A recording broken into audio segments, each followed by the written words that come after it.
आदत हो चुकी है तेरी। ख्याति ने सर्वोच्च के पॉकेट में हाथ डालकर उसका मोबाइल निकाल लिया और उसका हाथ पकड़कर फिंगरप्रिंट से फोन को अनलॉक कर दिया। उसने कॉल लॉग देखा तो उसमें लास्ट कॉल प्रतीक का था। ख्याति ने फौरन प्रतीक को कॉल कर दिया। 2 रिंग से भी कम वक्त में प्रतीक ने कॉल रिसीव कर लिया और नींद भरी आवाज में बोला, यस सर। ख्याति ने कांपती हुई आवाज में कहा, मैं ख्याति बोल रही हूँ। सर्वोच्च के फोन पर ख्याति की आवाज सुनकर प्रतीक की नींद तो पहले ही उड़ चुकी थी। उसने घबराते हुए पूछा, यस मैडम, सब ठीक तो है ना? ख्याति पैनिक होकर बोली, मिस्टर कपूर को कुछ हुआ है। आई थिंक उनकी तबीयत ठीक नहीं है। मेंशन में कोई सर्वेंट नहीं है। मैं अकेली हूँ। मुझे समझ में नहीं आ रहा मैं क्या करूँ। आप प्लीज कुछ करिए। ख्याति की आवाज ही बता रही थी वो किस कदर डरी हुई थी। प्रतीक फौरन अपने बेड से उठकर खड़ा हो गया और ख्याति को कंफर्टेबल फील कराते हुए बोला, मैडम आप बिल्कुल फिक्र मत करिए, सर को कुछ नहीं होगा, मैं अभी आता हूँ। ख्याति फिर बोली, आप प्लीज डॉक्टर को बुला दीजिए।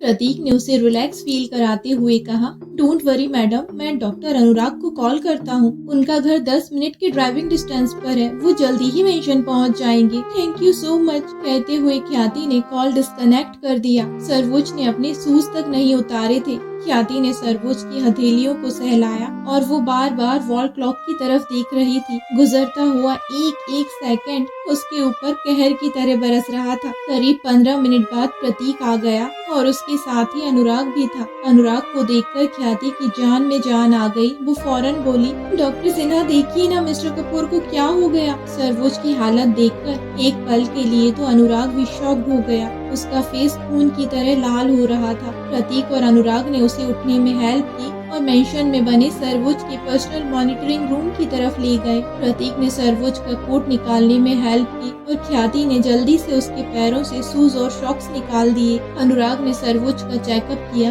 ख्याति वहीं बगल में खड़ी थी और बहुत ज्यादा परेशान लग रही थी। उसने घबराहट भरी आवाज में पूछा, डॉक्टर सिन्हा, मिस्टर कपूर को क्या हुआ है? अनुराग धीरे से बोला, उसने कुछ ऐसा खा लिया जो उसे नहीं खाना चाहिए था। ख्याति के माइंड में फौरन बिजली की तेजी से ख्याल आया, पानी पूरी। एक ही वक्त में ख्याति और प्रतीक दोनों ने ही एक दूसरे को देखा और ख्याति गिल्टी फील करने से खुद को रोक नहीं सकी। आखिर उसने ही सर्वोच्च को पानी पूरी ऑफर की थी। तभी प्रतीक बोला, मैडम, सर इस तरह के लोकल मार्केट के फूड स्टॉल से कभी कुछ नहीं खाते। वो अपने खाने को लेकर बहुत ज्यादा कॉन्शियस रहते हैं। ख्याति फौरन बोली, अगर उन्हें इस तरह की चीजों से प्रॉब्लम थी तो उन्होंने वो पानी पूरी क्यों खाई? प्रतीक ने अपने होंठ सिकोड़ लिए। वो ख्याति से कहना चाहता था कि मैडम, आपके लिए तो सर जहर भी खा लेंगे। फिर तो वो सिर्फ पानी पूरी थी, लेकिन उसने अपना मुंह बंद रखने में ही समझदारी समझी। आखिर उसके बॉस और बॉस की वाइफ के बीच में कुछ भी ठीक नहीं था। वो नहीं चाहता था कि उसके बोलने से चीजें और भी बिगड़ जाएं। अनुराग ने सर्वोच्च को एक इंजेक्शन दिया और बोला, मॉर्निंग तक होश आ जाएगा, घबराने की कोई बात नहीं है। अगर फीवर कम ना हो तो उसके सिर पर ठंडे पानी की पट्टियां रख दीजिए। प्रतीक बोला, ठीक है डॉक्टर, मैं सर का ख्याल रखूंगा। ख्याति बहुत एम्बेरस फील कर रही थी। उसकी वजह से सर्वोच्च की तबीयत जो खराब हो गई थी। आखिर उसने ही सर्वोच्च को पानी पूरी ऑफर की थी। उसने प्रतीक से कहा, प्रतीक जी, मैं मिस्टर कपूर का ख्याल रखूंगी, आप चाहें तो जा सकते हैं। तभी सर्वोच्च के मुंह से कुछ बड़बड़ाने की आवाज आई। इस बार ख्याति ने ही नहीं, बाकी लोगों ने भी साफ साफ सुना था।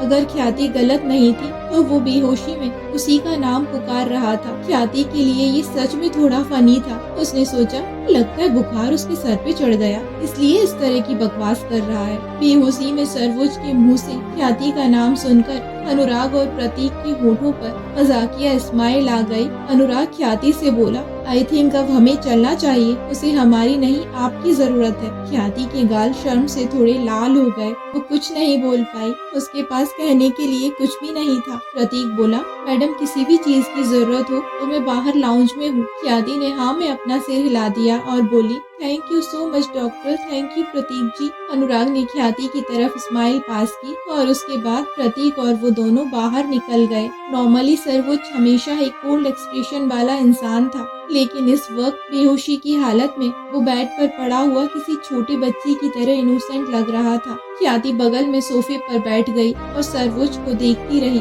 भले ही अनुराग ने उसे इंजेक्शन दे दिया था, लेकिन अभी भी उसका फीवर कम नहीं हुआ था। कुछ देर बाद ख्याति ने देखा कि वो बेड पर झटपटा रहा है। ऐसा लग रहा था जैसे वो कोई बुरा सपना देख रहा हो। उसके माथे पर पसीने की बूंदें झिलमिला रही थी। ख्याति ने उसे छू कर देखा। उसकी बॉडी अभी भी बुरी तरह तप रही थी। उसे अनुराग की बात याद आ गई। वो फौरन वॉशरूम में गई और उसने एक छोटा नैपकिन उठाया और ठंडे पानी को बाउल में लेकर आ गई। उसने नैपकिन को निचोड़कर सरवुज के सिर पर ठंडे पानी की पट्टियां रखना शुरू कर दिया। सरवुज ने बेहोशी की हालत में धीरे से कहा, पानी। ख्याति ने एक गिलास गर्म पानी डाला और उसे थोड़ा थोड़ा करके पिलाया। कभी कभी वो पानी निगलता था, लेकिन कभी कभी पानी उसके मुंह के कोनों से बाहर निकलकर तकिए पर बह जाता था। जब सरवुज ने और पानी पीने से इनकार कर दिया तो ख्याति ने पानी के गिलास को साइड में रख दिया और पानी पिलाकर ख्याति ने टिश्यू पेपर से उसके मुंह को साफ कर दिया। वो बेड पर सरवुज के पास बैठकर उसके सिर पर ठंडे पानी की पट्टियां रखती रही।